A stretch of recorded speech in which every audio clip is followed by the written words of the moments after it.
morning lakay. Magandang araw ng Biyernes.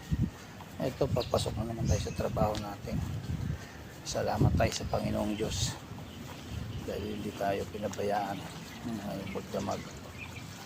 Tapos iningatan pa ang buhay natin. Kaya pasalamat tayo sa Kanya. Ayan, Biyernes.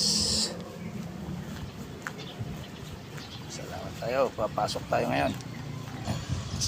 Si Boss Leo.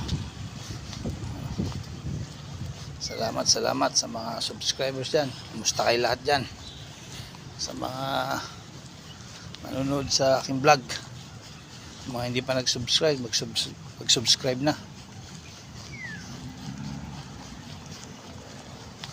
Ayan, mga kalakay. Dito na tayo, papasok tayo sa City Hall. Ayan.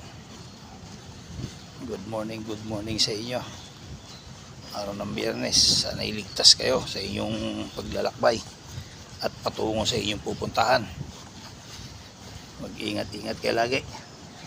Bago kayo umalis, humingi kayo ng gabay sa Panginoong Diyos para good morning din. Para may gabay kayo lagi sa pagbiyahe man, sa pagpasok sa trabaho. Number 1 lagi ang unahin yung Panginoong Diyos. Yan ang number 1 gagawin natin. God bless. Ingat-ingat kayo lagi.